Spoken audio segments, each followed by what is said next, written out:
രാമായണ പാരായണം 28-ാം ദിവസമായിട്ടുള്ള ഇന്ന് രാവണന്റെ മകൻ ഇന്ദ്രജിത്തിനെ ലക്ഷ്മണകുമാരൻ വധിക്കുന്ന ഭാഗമാണ് ഇന്ന് വരച്ചിട്ടുള്ളത്. ഇന്ദ്രജിത്തിന്റെ മോഹാസ്ത്രത്താൽ ലക്ഷ്മണ വാനരരൊക്കെയും മോഹാലസ്യപ്പെട്ടു വീണു. വിഭീഷണനും ഹനുമാനും ജാമ്പവാനും വീണിട്ടുണ്ടായിരുന്നില്ല. ജാമ്പവാൻ ഹനുമാനെ ഹിമാലയത്തിലേക്ക് അയച്ച് മൃതസഞ്ജീവനി അടക്കമുള്ള ഔഷധം കൊണ്ടുവരാൻ പറഞ്ഞു. ഹനുമാൻ പോവുകയും ചെയ്തു. എന്നാൽ വഴിയിൽ തടസ്സം നേരിട്ടു. രാവണ നിയോഗത്താൽ കാലമേനി മുനിവേഷത്തിൽ ചെന്ന്, എന്നാൽ ഹനുമാനാൽ ശാപമോക്ഷം നേടിയ അപ്സരസ് അത് മുനിയല്ലെന്നും കാലമേനിയാണെന്നും പറഞ്ഞു. ഇതറിഞ്ഞ ഹനുമാൻ കാലമേനിയെ കൊന്നു.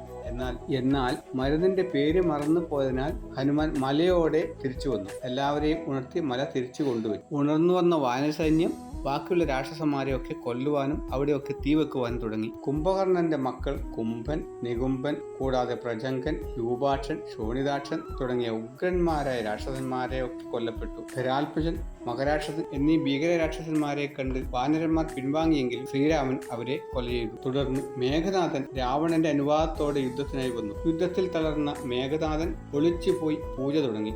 എന്നാൽ വിഭീഷണൻ പറഞ്ഞ പ്രകാരം പൂജ മുടക്കി യുദ്ധം തുടർന്നു. ഘോര യുദ്ധത്തിൽ ലക്ഷ്മണനും പരിക്കേറ്റു. എന്നാൽ ലക്ഷ്മണൻ വാസവദൈവതമസ്ത്രം പ്രയോഗിച്ച് രാവണപുത്രന്റെ തലയറുക്കുന്നു. തല സിന്ധുവിൽ ചെന്ന് വീണു. ഉടൽ അവിടെ തന്നെയും വീണു. രാവണൻ ദുഃഖം സഹിയാന് അലറിക്കരഞ്ഞു. രാവണ വിലാപം. ഇത്തമന്യോന്യം പറഞ്ഞിരിക്കുന്നേരം പുത്രൻ മരിച്ചതു കേട്ടോരു രാവണൻ വീണതു ഭൂമിയിൽ മോഹം കലർന്നതി ക്ഷീണനായി പിന്നെ വിലാപം തുടങ്ങിനാൻ.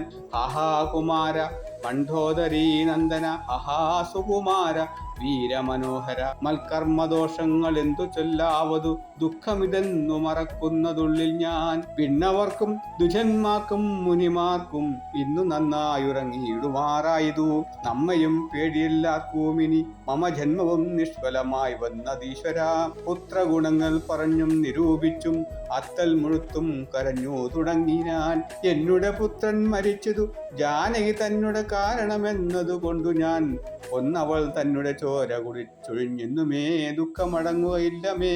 ഖഡ്ഗവും മൂങ്ങിച്ചിരിച്ചലറിയത്ര നിർഗമിച്ചിടിനാൻ ക്രുധനാം രാവണൻ. സീതയും ദുഷ്ടനാൻ രാവണനെ കണ്ടു ഭീതിതയായത്രയും വ്യഭതൂഗാത്രിയായി. ഹാ രാമ രാമ രാമേതി ജപത്തോടും മാരാമദശേവസിക്കുന്ത ശാന്തരേ. ബുദ്ധിമാനായ സുഭാർഷൻ നയജ്ഞൻ അത്യുത്തമൻ കർപ്പൂരസത്തമൻ വൃത്തവാൻ രാവണൻ തന്നെയെടുത്തു നിർത്തി പറയാവതെല്ലാം പറഞ്ഞിടിനാൻ നീതികൾ. ബ്രഹ്മകുലത്തിൽ ജനിച്ച ഭവാനിഹ നിർമ്മലമെന്നു ജഗത്രയ സമ്മതം.